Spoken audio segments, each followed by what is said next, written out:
এই বিশ্ববিদ্যালয় প্রশাসন এই রিটের পক্ষে যে আইনজীবী নিযুক্ত করেছে সে হচ্ছে শিশির মণি। বিশ্ববিদ্যালয় প্রশাসন স্পষ্ট ভাষায় বলছি, আজকে থাকার কথা ছিল কবরে, আছি এখানে। আমার রক্ত, আমাদের রক্ত, আমাদের কণ্ঠের উপর দাঁড়িয়ে তুমি সেই প্রশাসনে বসেছ। তোমাকে তো কোনো দলের প্রতিনিধিত্ব করার জন্য বসানো হয় না।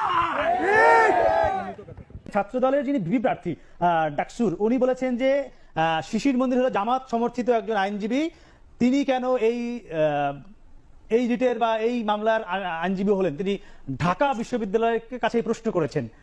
বিষয়টি কি আসলে আপনার কাছে কিছু জানতে চাই।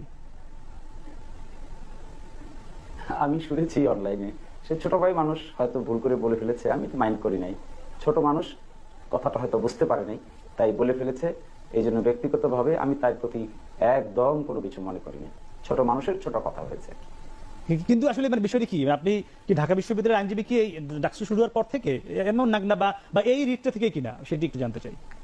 না, আমি ঢাকা বিশ্ববিদ্যালয়ের আইনজীবী অনেক আগে থেকে। আমি ঢাকা বিশ্ববিদ্যালয়ের পক্ষ হয়ে অনেক মামলায় লড়ছি এবং অলমোস্ট সকল মামলায় আমরা বিজয়ী হয়েছি। এটা হয়তো ছোট ভাই জানেন না জানার কারণে হয়তো তার মুখ দিয়ে কথাটা বেরিয়ে আসছে। আমি মনে করি এটা কোনো ইন্টেনশনালি তিনি বলেননি, কথা বাদ বলতে হবে তাই বলে ফেলেছেন। আমি এটাতে মোটেও কিছু মনে করিনি। আমি মনে করেছি এটা মুখ ফসকে বের হয়ে আসছে, এর চেয়ে বেশি কিছু মনে করিনি।